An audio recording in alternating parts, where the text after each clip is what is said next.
적당히 걷기 좋은 곳 잠시 쉬어갈 수 있는 그리고 잊었던 날 만날 수 있는 춘천으로 와 춘천으로. 아, 여기 춘천 공지천에 왔는데요. 아침에 눈이 잠깐 와가지고 여기 보면 살얼음 위에 눈이 약간 보여요.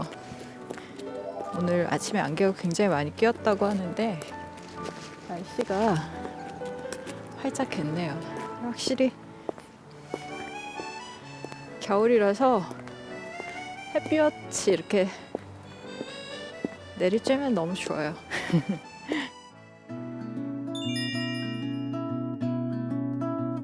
Sunny day 너와 걷는 길 모두가 나를 쳐다보는 것 같아 노을길이 어제와 같은 여기서 좀 기다려볼게요. It's a special surprise day Say yes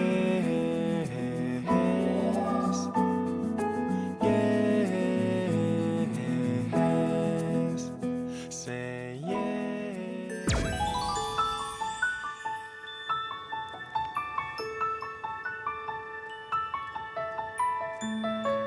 아, 선생님 안녕하세요. 예, 안녕하세요. 네, 오랜만에 봬요. 네. 잘 지내셨어요? 네, 아. 이거. 안녕하세요.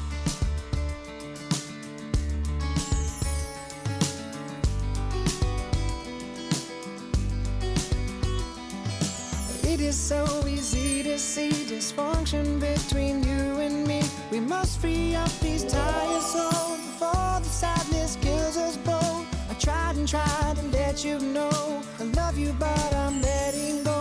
It may not last, but I don't know. I just don't know.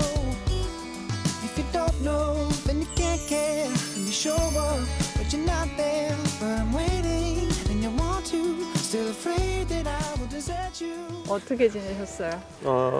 네. 그렇죠. 놀고, 조금 쓰고, 놀고, 놀고. 논 거 같지 않으신데? 제가 작년에 선생님 책 본 것만 한 3권?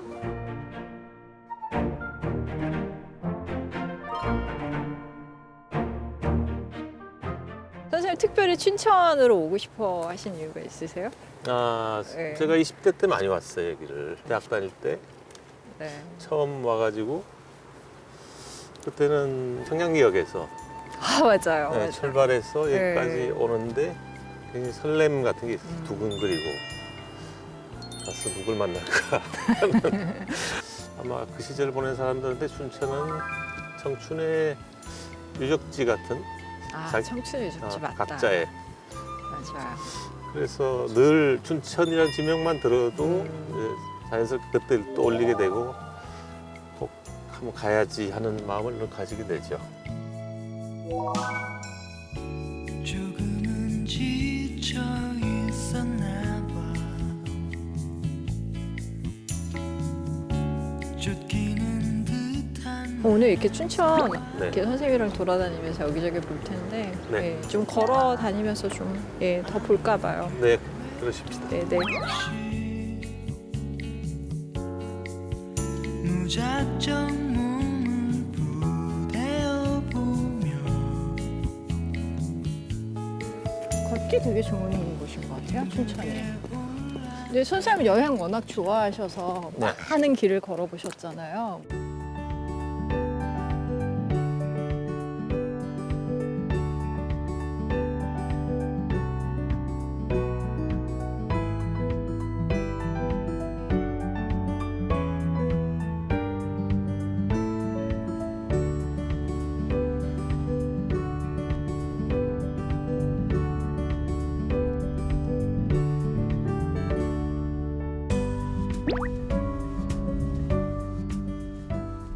그 선생님 이렇게 여행 다니시면서 혹시 글도 쓰고 그러세요? 어떠세요? 어떻게 네, 급하면 쓰죠. 정말 급하면. 정말 안 쓸 수가 정말 없죠. 급하면 비행기에서도 쓰지 않습니까? 그렇죠. 정말 네. 급하면 꿈에서도 네. 쓰죠. 예전에 원고를 좀 많이 쓸 때는 네. 일주일에 한 4-5개까지 네. 뭐 에세이든 뭐든 써야 될 때가 네, 있었는데 네, 네, 그때는 농촌 가다가 농촌 전기로 전기? 농업용 전기가 있어요. 아, 예. 농업용 거기다 이렇게 전기. 콘센트 꽂고 거기서 땅바닥에 앉아가지고 아니 근데 선생님은 작업실 없으시잖아요. 제가 그렇게 네. 들었는데 네. 그러면 집필은 주로 어디서 하세요? 길거리에서 많이 하죠. 음, 카페나 네. 그런 데서 남들처럼 그걸 쓰려고 하면 어디로 가서 전화까지 놓고 그리고 정말요? 예, 전화까지 놓고 적어도 몇 달씩 거기서 들어앉아서 쓰고 이제 끝을 보기 전에는 안 나오고 그랬죠. 와. 그 장소에 이제 적응을 하는데 시간이 걸리잖아요. 아, 그렇게 그럼요. 되면 거기 네, 맞아요. 원래 살고 있던 분들하고도 네. 잘 어울려야 되고 잘 보여야 되고 그러면서 나도 좀 변하기도 하고 내가 쓰려고 하고 있는 것도 변하고요. Look into the light. Shed your clothes to your bones. Chase your heart. Don't ever think twice. Bring your champagne. Life is too short to resort to pick up all the things we can't change. I am still here. 작품 워낙 다양하게 쓰셨는데 그 가장 힘들게 쓴 작품 중에 기억나는 거 있으세요? 소설을 처음 쓴 게 아마 5년일 맞아요. 텐데 95년도.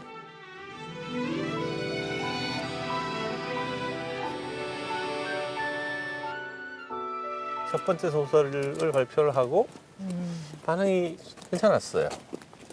그래서 소설 이렇게 써도 되는구나 대충. 그러고서 그다음에 청탁이 왔는데 네. 정말 제대로 한번 써보자라고 생각하니까 너무 어려웠어요. 정말 끝까지 제대로 안 됐어요. 마음에 안 들고 뭘 써야 될지도 모르겠고 이제 고민이 그때부터 시작된 거죠. 이런 과정을 겪는 게 소설가들이구나. 그때 공부가 시작된 거죠.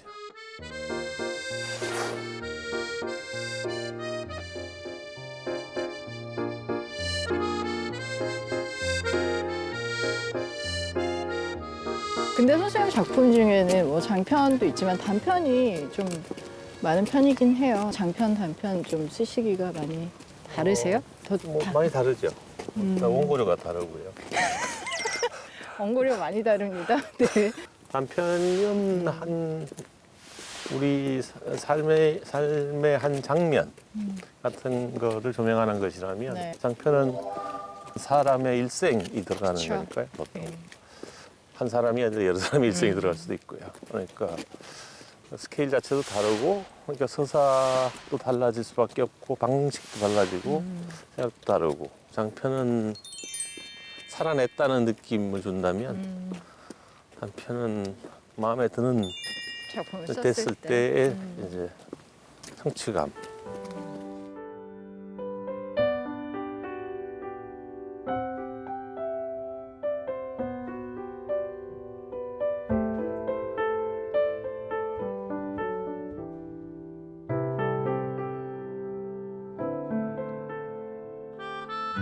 재밌는 이야기들 뭐 이렇게 뭐 자료를 수집한다거나 뭐 사람들 얘기를 이렇게 잘 엿듣는 기술이 있다거나 뭔가 뭐 그런 본인만의 비법 아니면 워낙에 타고나길 나는 개그 본능이 타고나서 재밌는 사람이야 뭐 이런 게 있으신 보시다시피 거예요? 개그 본능 타고난 거 아니에요. 그리고 네. 재밌는 친구들이 많았어요. 주위에 네, 주위에 재밌는 사람들이 많아서 네.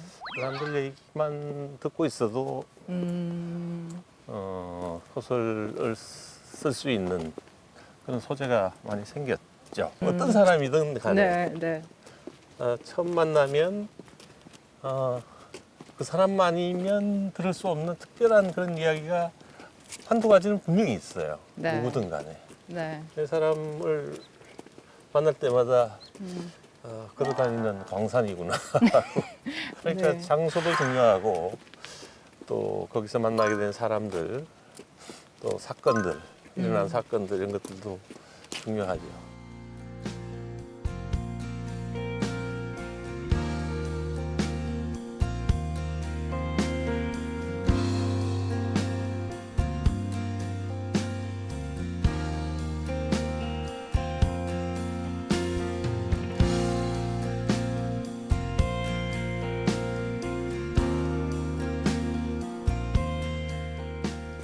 춘천에 왔는데 또 뭐 어디 가보고 싶은 곳 있으세요, 선생님? 춘천에 여기 김유정 문학촌이라고. 아, 맞아요. 저는- 아.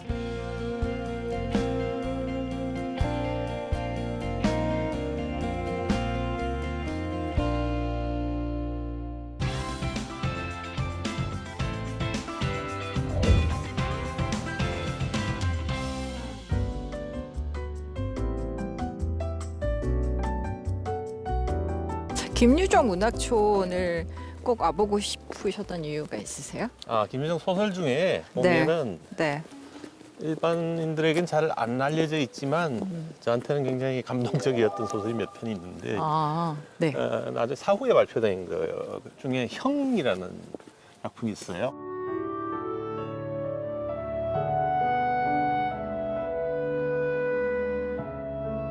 형이 아버지하고 관계가 아주 좋지 않았어요. 아버지가 참 부자였는데 아버지의 재산 때문에 네. 이 부자가 아. 사이가 좋지 않아서 아버지가 막 칼을 던지기까지 해요, 그 형.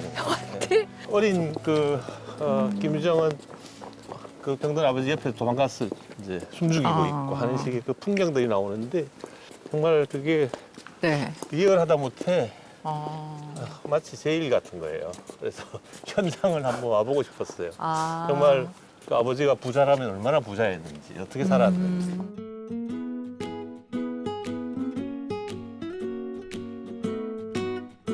여기가 김유정 이야기 집이네요. 그래요? 네네. 저는 이 시설이 있기 전에 왔다 갔는데. 한번 들어가 보실래요? 네. 예.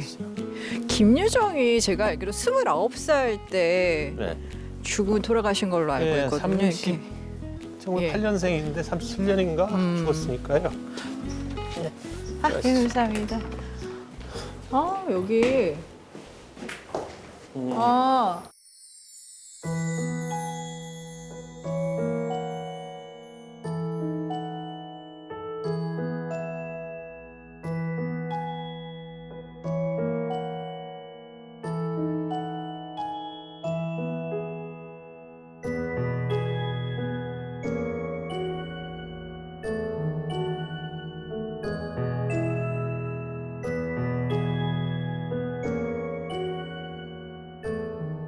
선생님, 여기 점순이 있어요, 점순이. 이게 네. 동백꽃이죠? 네네, 여기 수탉 있고 네. 닭싸움 시키는 얘기잖아요. 네. 김유정의 몇 안 되는 기억적인 그런 소설이죠. 잘 쓰셨죠. 여기 생강나무라는 봄에 피는 생강나무? 꽃인데 산수유랑 비슷한 시기에 아유, 피는 거죠, 그러네요. 노란 거. 근데 이게 생강 냄새가 난다고 그래 생강나무라는 이름이 붙여 있는데 아, 진짜? 이게 네네. 이름이 동박꽃인가 하는 아, 이게 동백이 여기서 동백이 그 동백이 아니에요? 예, 남쪽에 있는 그 빨간 꽃 예. 피는 동백 말고 아, 저 처음 예, 이건 알았어요. 강원도에 피는 거니까 생강나무를 동백이라고.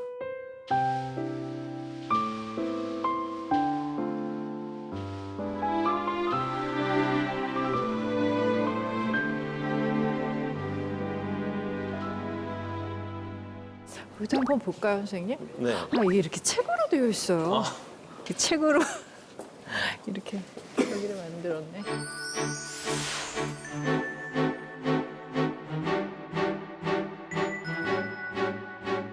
이 사람이 네. 이상이잖아요. 네. 이 구인의 시절에 친해졌다고 그래요. 아, 그렇구나. 이상이 네. 김유정이라는 소설을 쓴 게 있거든요. 아, 네. 근데 거기 보면은 네. 김유정이 굉장히 파이터처럼 나와요. 파이터. 예. 다른 사람을 무리를 참지 못하고 다른 사람을 꼼짝 못하게 하는 그런 아, 파이터로 나옵니다.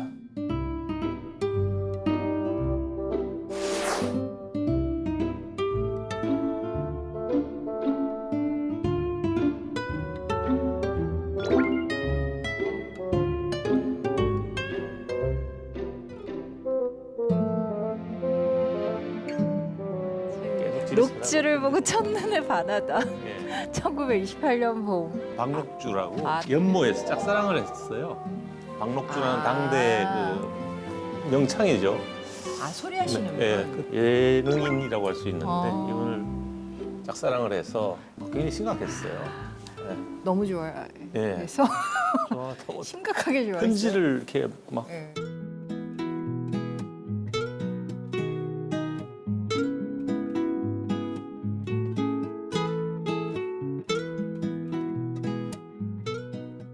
목욕탕에서 아침에 목욕을 하고 나오는 박록주를 보고 그야말로 운명적인 사랑을 느꼈다는 거예요. 근데 그 박록주가 네. 뭐 미인이라서거나 아니면 네. 뭐 예능인이라서 그렇다기보다 그냥 보고 뭔가 그때 목욕을 하고 나왔을 때 박록주는 아마도 그 어머니도 아마 생각이 났을 것이고 불우하게 일찍 돌아가신 그래서 그야말로 미칠 것 같은 사랑에 빠졌죠. 그랬구나. 예. 박록주와의 만남 이후에 박록주한테서 받은 그런 레코드나 이런 것들 많이 들어서 그것이 이제 소설로 소설의 문체도 녹아나고. 네. 거의 뭐 구연 같은 김정수 소설이 구연 같은 게 있는데 그게 여기 소리에서 아마 그렇구나. 영향을 받지 않았을까.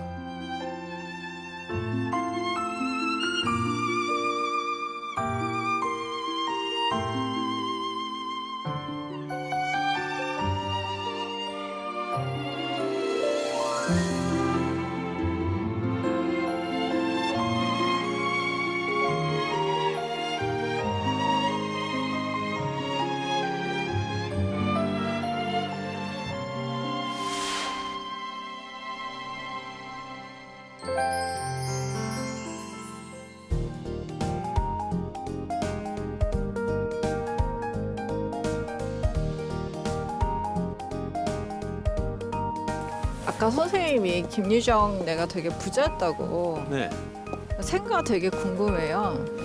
아마 컸을 것 몇 같아. 천석을 했던 쌀을 와. 가을에 쌀 수확이 예. 천석군. 아 천석군 집안 아들이었구나. 예. 악착스럽게 예. 시부를 해서 예. 안 쓰고 아껴가지고요. 네.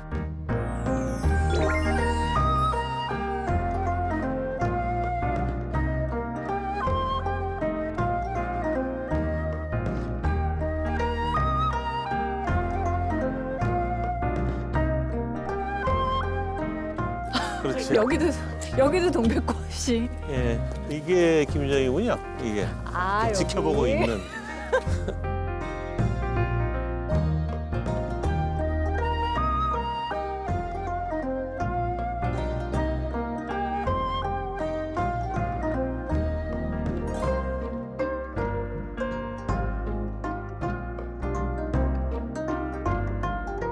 김유정 소설이 그 당시의 인간상을 이렇게 그린 네. 건데 굉장히 현대적이고 네.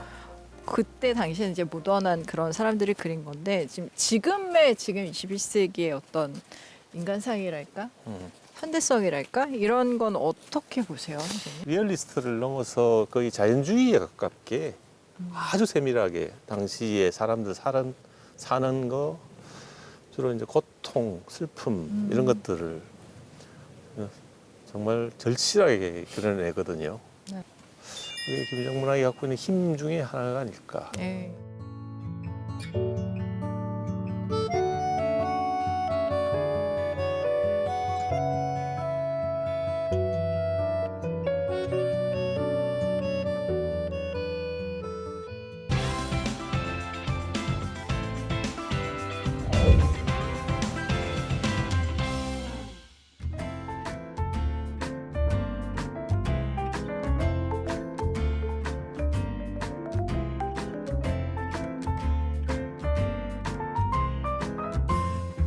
여기 춘천에서 이 책방에 와보고 싶으셨던 이유가 있으세요? 여기 네. 이름부터가 네. 심상치 않아서 이름이 일단 마음에 들었고요.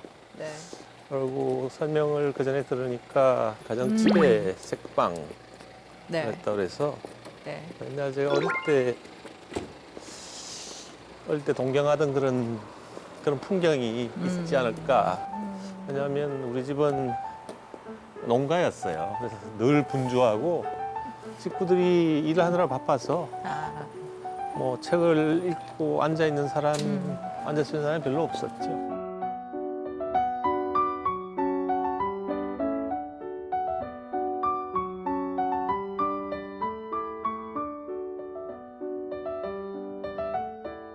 선생님 여기에요. 네.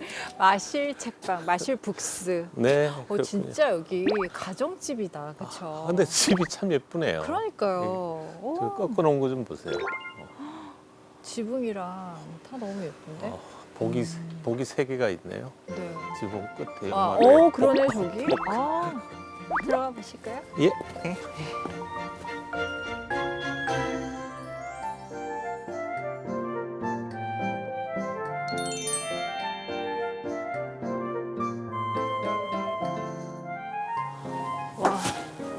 와, 여기 되게 예쁜데?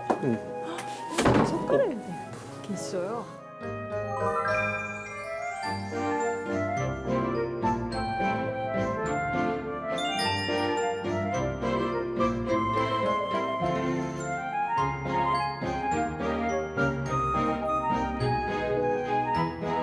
어떠세요, 선생님? 이렇게 책방 들어와 보시니까. 근데 여기는 참 예쁘네요, 책방 자체가.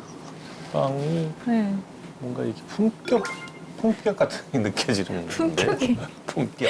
예. 품격이 느껴지세요? 뭔가 이렇게 이 공간이 네. 일상의 공간이었던 것을 네. 어떤 나눔의 공간으로 해보니까 약간 여기 들어오는 사람들이 뭔가 좀 책을 읽고 싶겠다. 품위가 좀 올라가는 느낌이 들 것 같아요. 여기도 책이 많네요, 선생님. 제 책도 있고, 선생님 책도 있고. 그렇구나. 네. 이게 제일 최근에 나온 책이죠. 근데 사실 조금은 굉장하고 네, 영원한 그렇습니다. 이야기. 투명인간도 있고. 이런 건 그렇게 중요한 게 아니고요. 쑥스러워하세요.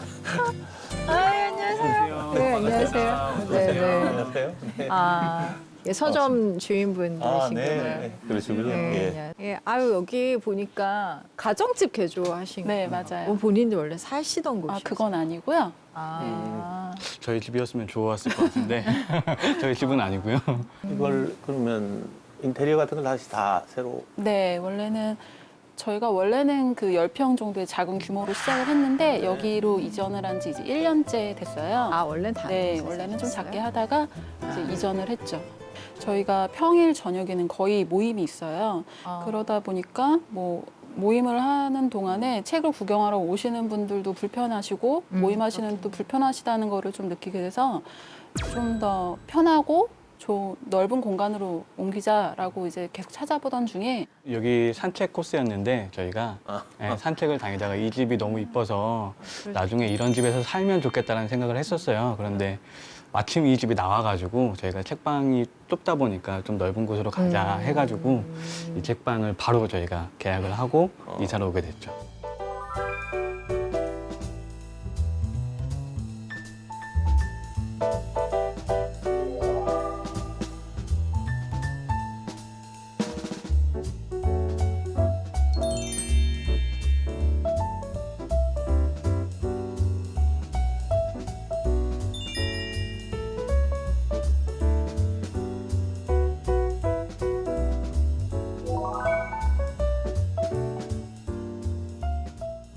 여기 책 같은 게 이렇게 보니까 구성이 어떻게 됐는지 좀 설명해 주셔야 될 것 같은데. 구성은 섹션별로 팻말이나 이런 걸 붙여놓진 않았지만 네. 크게 나누자면 요리, 영화, 음식, 아까 식물, 소설. 식물이요? 네, 식물? 식물이요.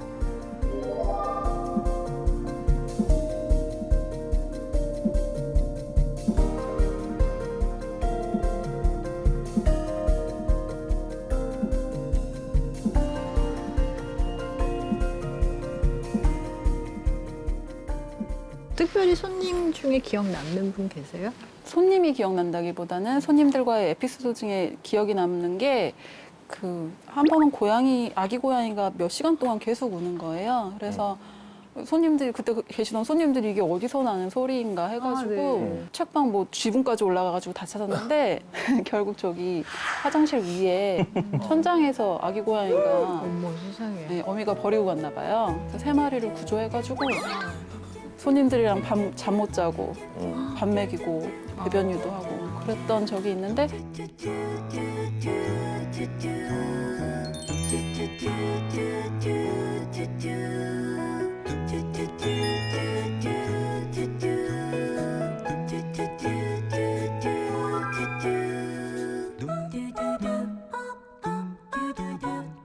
이쪽 안쪽으로 들어가시면 안에도 있어요, 뭐가? 네, 이쪽 안으로. 한번 가볼까요? 예. 여기도 뭐가 있네. 아, 이 방 네, 여기 해가 와, 여기서 책도 읽을 수 있구나. 네.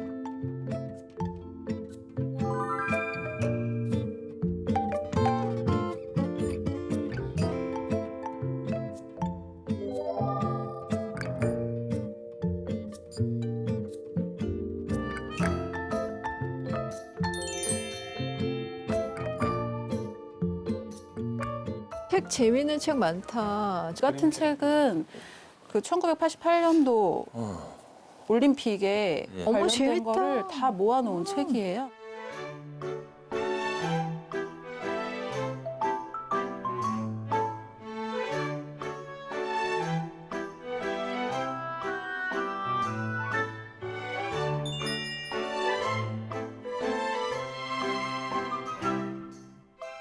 막 굴렁쇠 굴리고 갔던 어린이. 그걸 자료 예. 수집을 다 직접 하셔가지고 와, 야, 이거 되게 자료적으로 가치가 있네. 올림픽 수영. 이건 뭐예요? 이거는 손님들께서 책을 예. 읽으시고 좀 추천하는 거를 이제 끼워 놓으세요. 제가 추천사를 손님이 네, 이렇게. 그럼 여기에 또 댓글 정성이다. 남기시기도 하고. 그걸 읽고 그 책을 고르시는 분들도 네. 계시고. 재밌네, 재밌네. 이 책방 자체가 무슨 책을 펼쳐보는 것 같아요. 파일이 많이 들어있어서. 근데 여기가 참 예쁜 것 같아요. 무슨 저기 약간 그 온실 느낌이라고 해야 되나? 온실이에요. 예.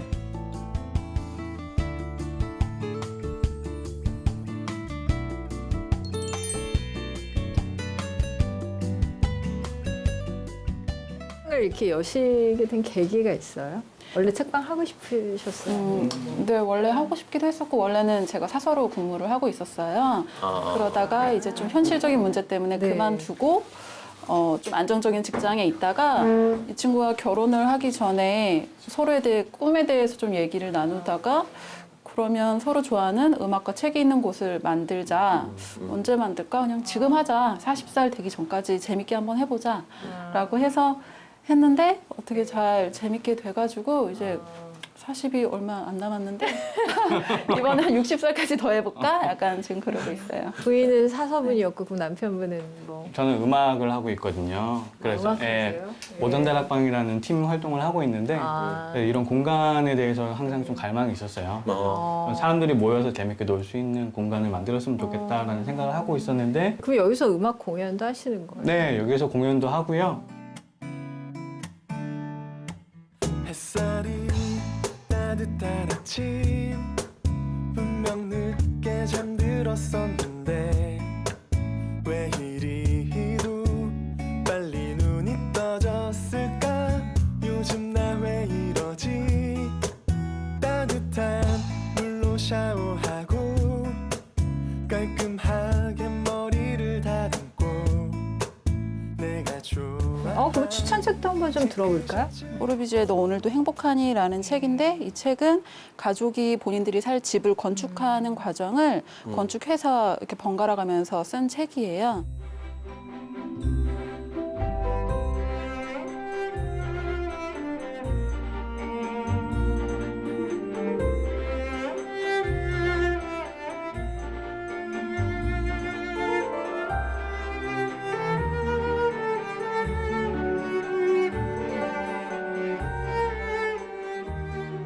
그 집을 짓는 과정도 재밌었고 그 공간을 통해서 이 가족의 삶이 변하는 모습도 재밌었고 공간과 자연이 어떻게 사람의 삶을 바꾸는지 되게 흥미롭게 봐서 저도 얼마 전에 산 밑으로 이사를 했거든요. 제가 집을 이사를 네, 제가 원하는 주거 방향을 본 것 같아서 책을 요즘 재밌게 봤습니다.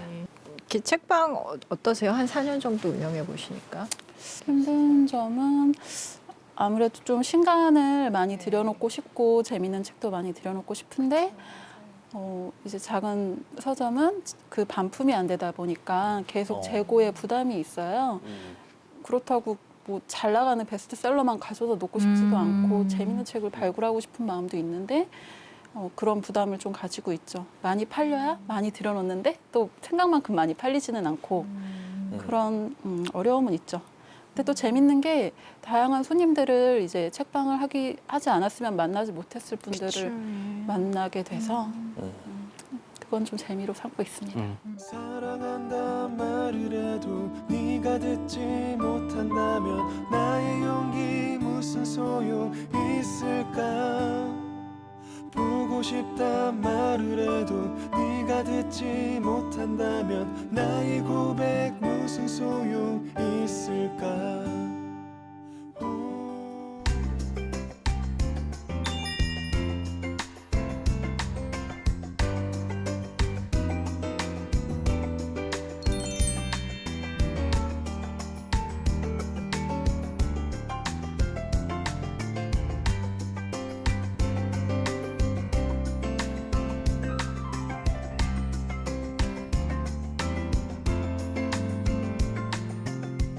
오늘은 성석재 선생님과 함께 많은 얘기 나눠볼 텐데요. 오늘 선생님과 함께 이야기 나눠볼 책 어떤 책인지 먼저 우리 작가님에게 소개 부탁드려도 될까요?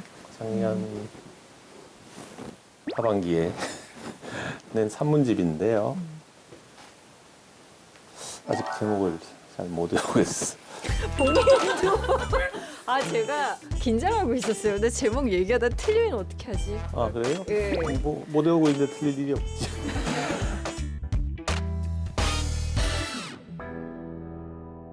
근데 사실은 조금 굉장하고 영원할 이야기.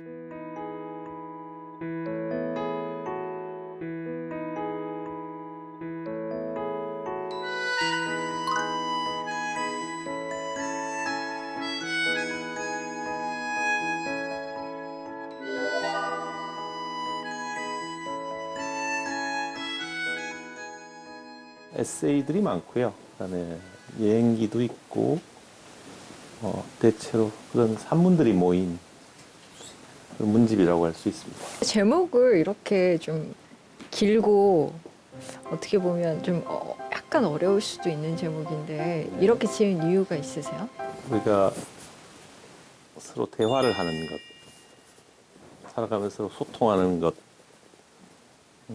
이야기하는 것이 우리 삶에서 굉장히 귀중하고 또 중요한 것이다 라는 뜻을 담았는데 얼마나 전달이 됐을지 모르겠습니다.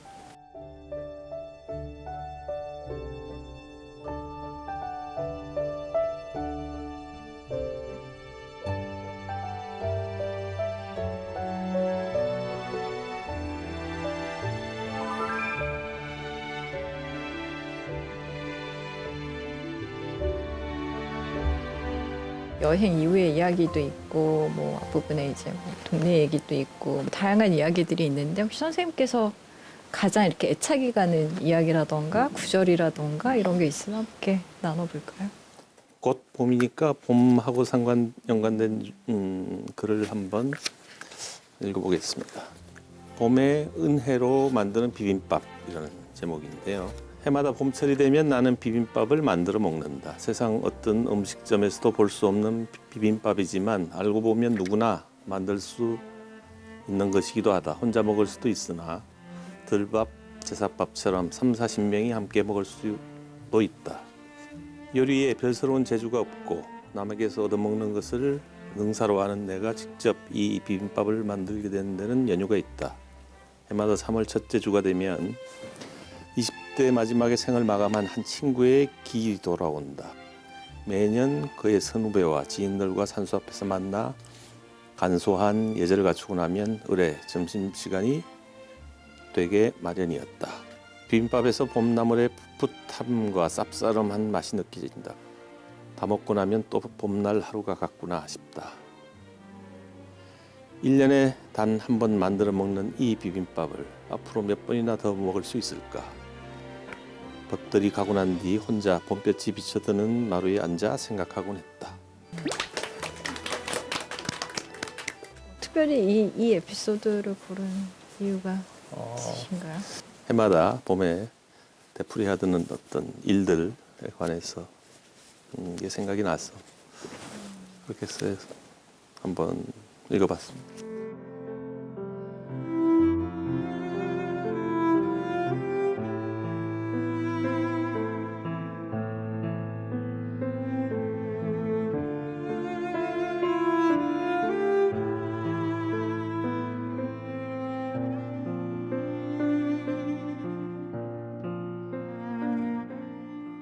저희 작가 선생님과 함께 많은 이야기를 나눌 거예요. 평소에 궁금하셨던 점이라던가 아니면 이 책을 읽고 나서 이런 부분 좀 궁금했다. 이런 건 한번 직접 작가님께 물어봐야지라고 생각하셨던 게 있다면 오늘 이렇게 기회가 돌아왔으니까요. 첫 질문을 열어주실 분은 어디 있으실까요? 저는 이런 동네 책방을 살리는 프로젝트를 진행하고 있는 대학생들이고요. 네, 그중에 이제 되로 주고 말로 받는 여행이랑 여행의 속도 부분을 되게 공감하면서 읽게 됐는데 이 속도가 여행의 질을 결정한다는 표현이 있었는데 이게 사실 대학생들은 느릿느릿 여행을 즐기고 싶지만 시간적 여유도 없고 경제적 여유도 없다 보니까 그럼에도 불구하고 되로 주고 말로 받을 수 있으려면 어떻게 여행을 해야 될지 궁금합니다. 스스로가 직접 몸과 감각으로 경험하는 것이 여행다운 여행이라는 그런 뜻의 글이었던 것 같고요. 그러려면 느리면 느릴수록 시간이 느리게 가고 몸과 감각이 얻는 게 많죠. 체험 감각 이런 게 요즘 많은데 저도 그전에 바닷가에서 어촌에서 물고기를 잡는 체험을 한 적이 있습니다. 졸복인가 하는 걸 잡아서 졸복탕을 먹었던 것 같은데 그건 정말 그때까지 먹어본 어떤 복보다도 맛있었던 것 같아요.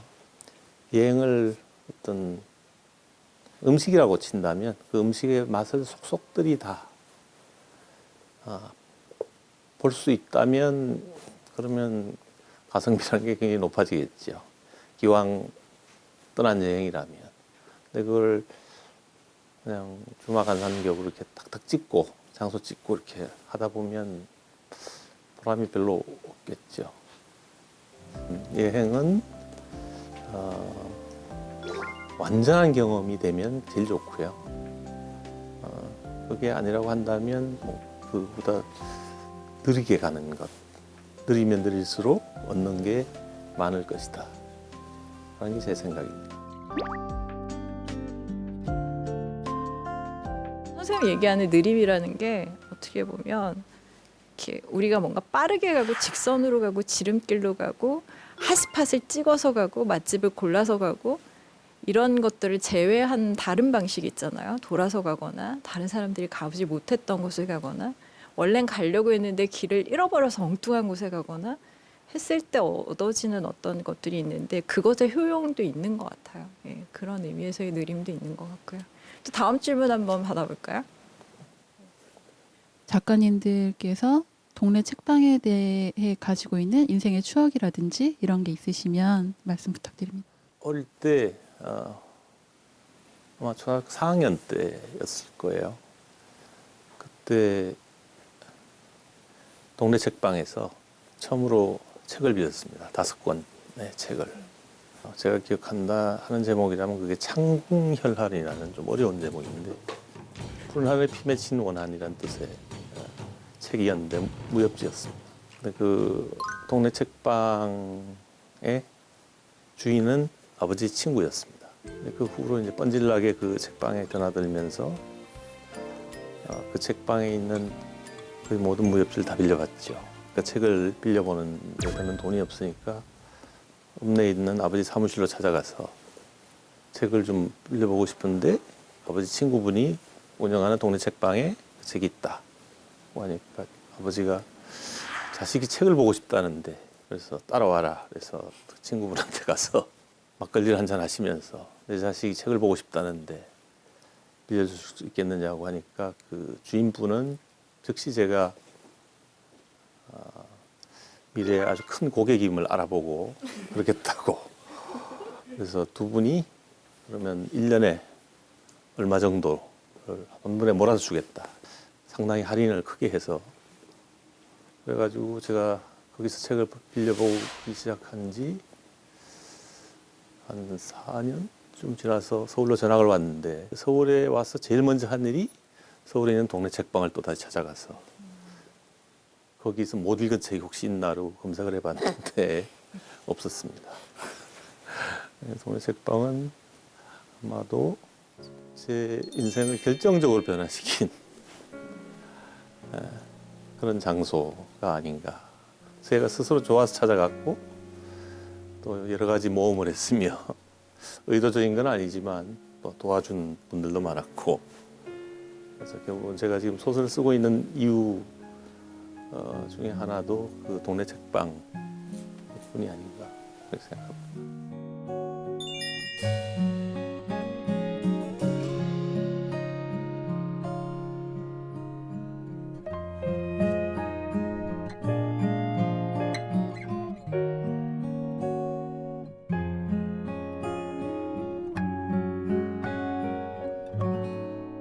모여주신 독자분들에게 선생님께서 이렇게 추천해 주실 만한 책을 늘 소개받아요. 어떤 책 이번에 또 추천해 주실지. 이 원본 김윤정 전집이라는 책인데요. 이게 2008년인가 나왔을 겁니다.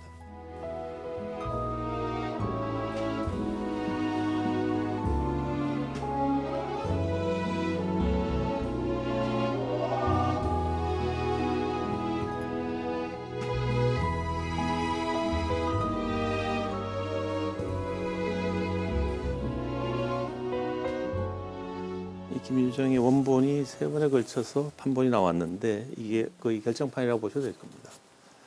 김윤정이 생전에 썼던 모든 소설과 산문과 무슨 자잘한 앙케이트까지 있습니다. 김윤정을 해학, 풍자 이런 아이콘으로 생각을 흔히 하는데 철학적이고 그리고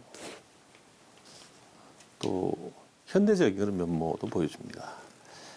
이 소설을 보고 깊이 감명을 받은 것은 우리가 잘 알고 있는 동백꽃이나 봄봄이나 금따라 콩밭이나 이런 거의 대표작으로 알려져 있는 것 외에 땡볕, 솥, 소금, 생애 반려 이런 어쩌면 대단히 비극적이고 처참한 그런 삶을 살아가고 있는 동시대인들에 대한 그야말로 절실하고 핍진한 그런 묘사, 과장이라고 생각되지 않는 그런 표현으로 이루어진 당대의 풍속사라고 할까요? 조금도 낡지 않은 여전히 현재 진행형인 그런 문학이라고 느꼈습니다.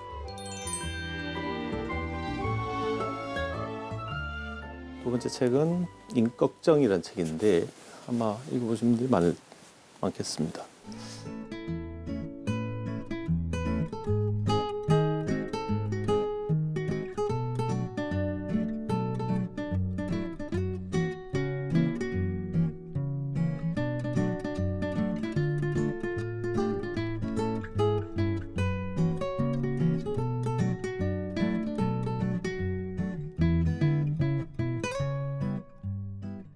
이 작품이 씌어진 것은 1930년대, 40년대 사이일 겁니다.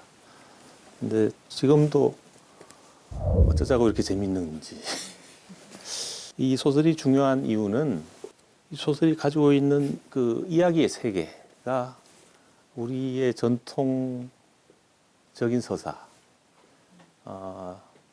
아주 대단히 풍부하게 담고 있는 우리 이야기의 보고라고 할 수 있는 옛날 이야기 같이 술술 읽히는데요.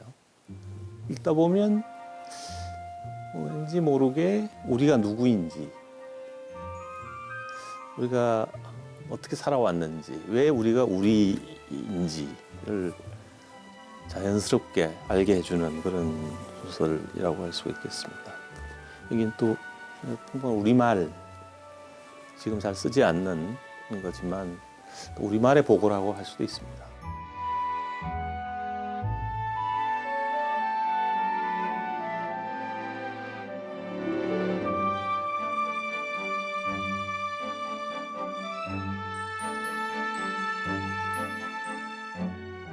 어쨌든 어떻게든 어떻든 나는 쓸 것이다라는 얘기도 하셨기 때문에 어떤 작가로 남고 싶으세요? 어떤 식으로든 사람들과 공감할 수 있는 그런 것을 쓴 사람이 되고 싶어요. 인류사에 남을, 문학사에 남을 그런 고전이나 명작을 쓰는 것보다 저한테는 삶과 동떨어진 그런 이야기나 거룩한 그런 문장이 아닌 서로 이야기하고 공감하고 소통할 수 있는 그런 문학 소설을 쓰는 그런 작가로 남고 싶습니다.